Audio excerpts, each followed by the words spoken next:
Hey guys, we're going to talk about the well and the cell today, The Walking Dead. So don't shut me down and stick around. And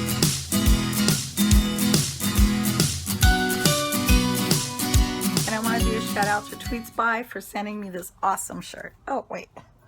See? Negan, Slugger, The Walking Dead AMC. I love this shirt since I've gotten it. I haven't really. I've taken it off, but I wear it. I love my shirt. I love it, love it, love it. I really wanted to talk about these two episodes together because I think that they show a contrast. In The Well, we met King Ezekiel, who the actor is doing a really good job so far, and I really do like the Shiva CG effects that they're using. Okay, so there's a contrast. King Ezekiel has positive vibes to it, and the sanctuary with Negan has the negative vibes to it. And so it's kind of like a contrast in environments. With King Ezekiel, he is using a strategy to make people feel comfortable, which is basically fantasy. And on the walls, he's got all these positive statements that when people read them and talk to themselves, like take from the well, replenish the well, things like that, it's much better than negative statements, self-sabotaging statements that people will say in their head to get them down. So I thought that was really smart on his part. You know, he's using a little bit of psychology in the environment, keeping it positive. So it's a very positive, uplifting environment. And, you know, were you shocked that Carol had that reaction that she had? Like, this is a zoo, this is a circus. No, not really. You know, her reaction is probably the reaction that Morgan kind of had until he felt like they were helping Carol, and so he was going to help them and stuck around and kind of gave the place a chance. So King Ezekiel, he was an actor and he was a zookeeper, and he tells his whole backstory to Carol, which I think was good. They needed to tell the backstory early to the viewers, especially for those people that don't read the comics, so that they could have an understanding of what the kingdom is about. I also like that they were showing there was a relationship between King Ezekiel and Negan, and how he was protecting his group from knowing about the reality of the outside world. Does that make them more vulnerable? Well, not as long as King Ezekiel and his people can keep things under wrap with Negan. I did like the fact that they were shoving the swines with rotted meat. In the sanctuary, we saw a completely different environment. Keep what you earn, and it was punitive and repressing, and there is a dictator, which is kind of interesting that they call King Ezekiel, but nobody has to bow to him. And then we go over to the sanctuary, and Negan is Negan, but he's like expecting king treatment. So people are bowing, and they're scared, they're fearful for their life. They have to follow these strict rules, these very concrete rules, and rules to live by. So Negan has a very different philosophy from King Ezekiel. And we see in that episode, The Cell, we see that they try to take Dwight and they try to humanize him. They're trying to show us his story. So before we saw that he was running away from Negan, and now we see like this cold-hearted person. But is he really cold-hearted? Well, I don't think he is. I think that's what they're trying to show, is that towards the end of that episode, he's starting to look at his friend that's now a walker on the wall, and I think he sees in Daryl things that he lost in himself, and that kind of makes him sad and angry. You know, he's sitting outside, he's throwing the picture of Glenn's bashed head in at Daryl and expecting Daryl to break, expecting Daryl to give in and to become a Negan follower.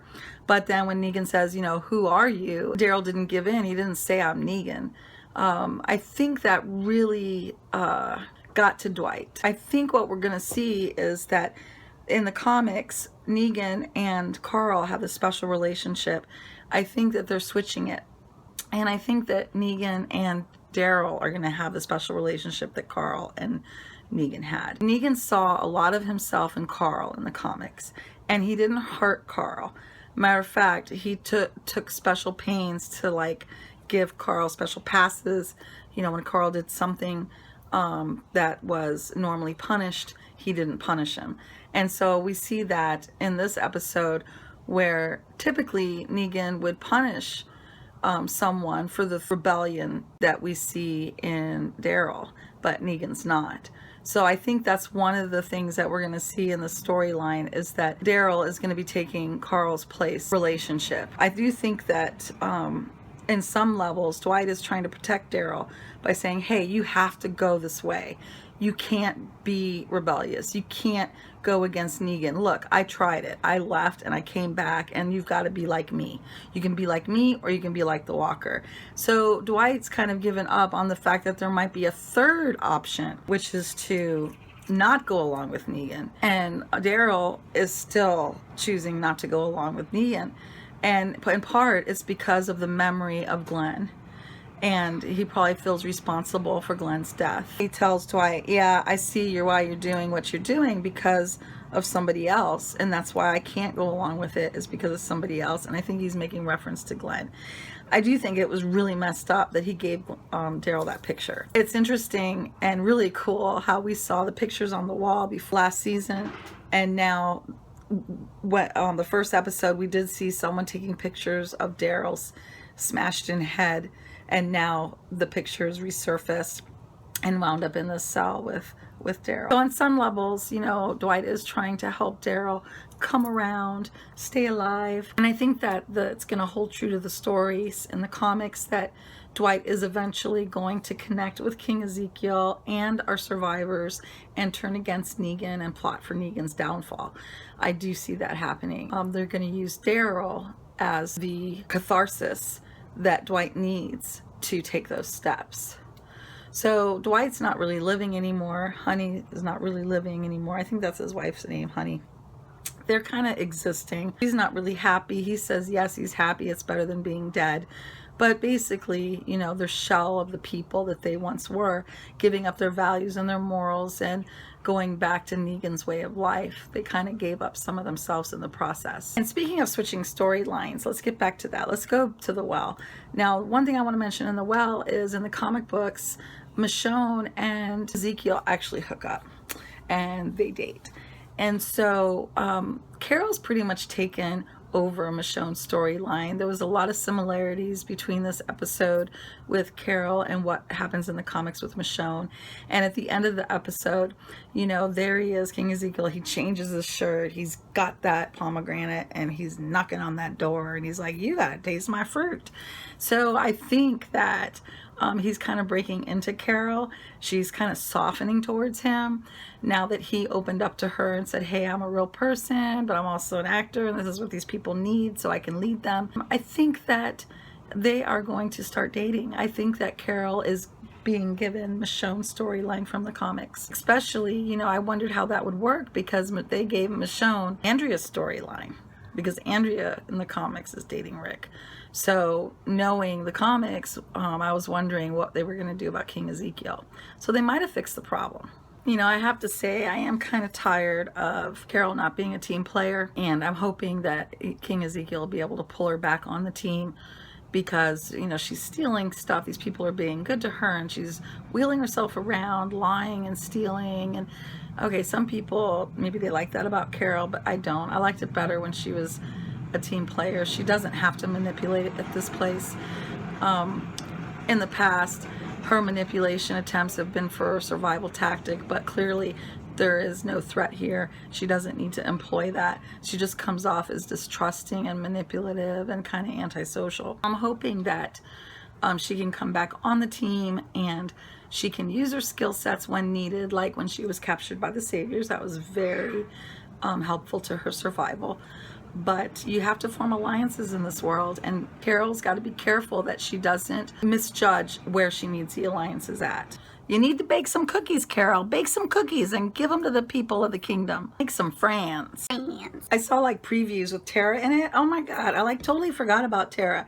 You guys have kept Tara and Heath away too long. It totally flew from my memory. So it'll be interesting to see what they're up to. The next episode should be Alexandria. I think that Negan is going to show up at Alexandria, and we might see some other things in there. I actually heard this on another channel that it looks like the Daryl was brought to Alexandria as well, that Negan took Daryl to Alexandria. But I have to go back and look at the previews again and see if I can see Daryl in the crowd. But if that's true, maybe Daryl smartened up and figured that he can't be of any use in a cell. He needs to actually infiltrate the saviors and play the game so that he can help the situation instead of being harmed by it. The interesting thing is that Negan's group uses a lot of psychological tactics, breaking people, like the music keeps going on and on. It's the same song over and over.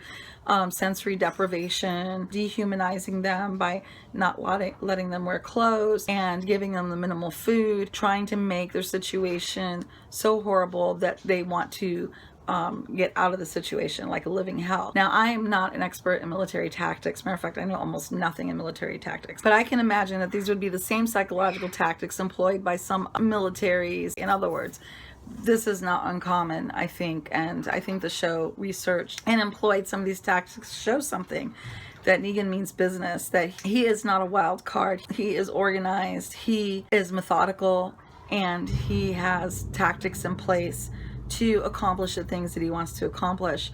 Of course, using dehumanizing tactics, fear tactics, albeit, I get that, but he is very effective in achieving what he wants to achieve, and that's why he is basically controlling the different communities in this post-apocalyptic world. Did I show you my shirt yet? Which I know I did, but let me show you again. I love my shirt. And it's nice and big and roomy. You know, there's a saying that my father used to tell me, is that you assimilate what you associate.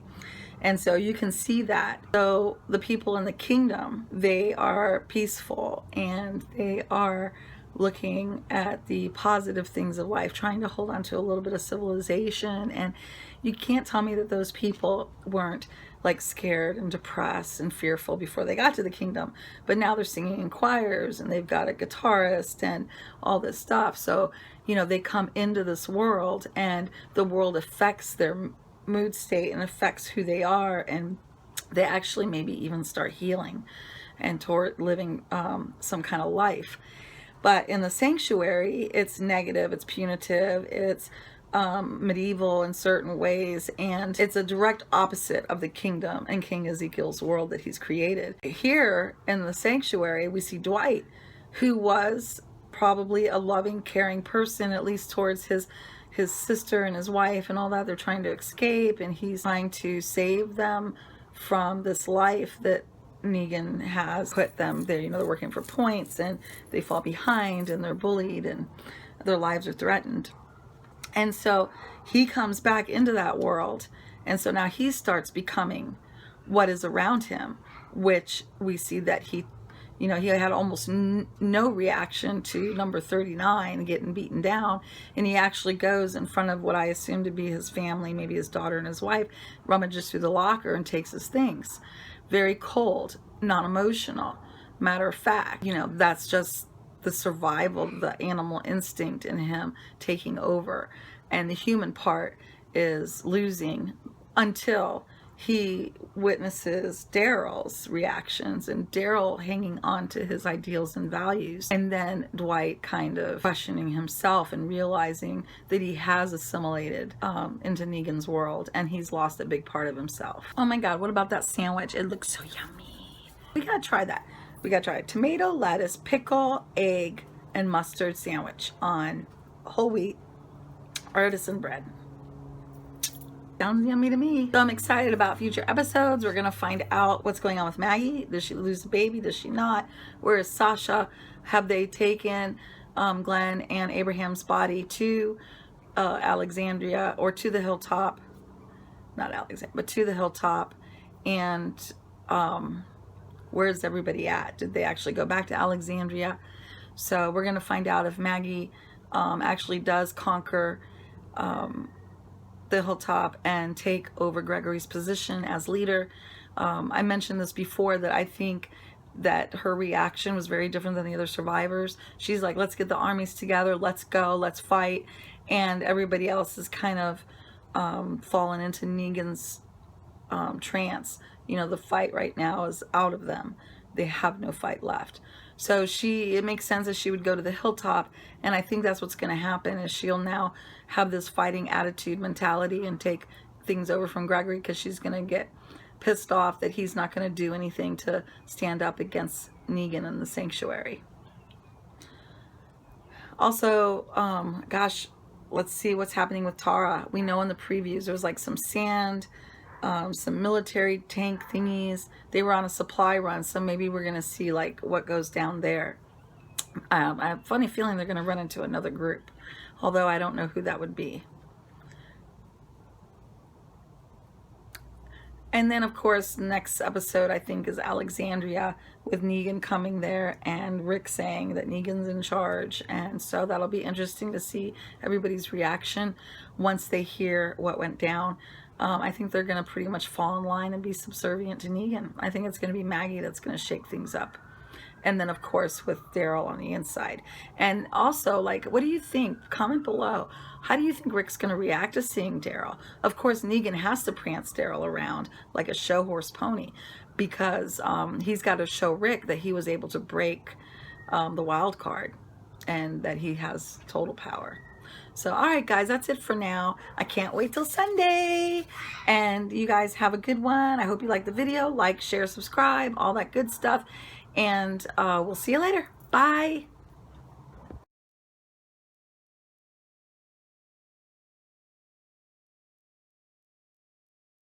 Ding. The dead are alive, lest the alive be dead, or something to that effect. So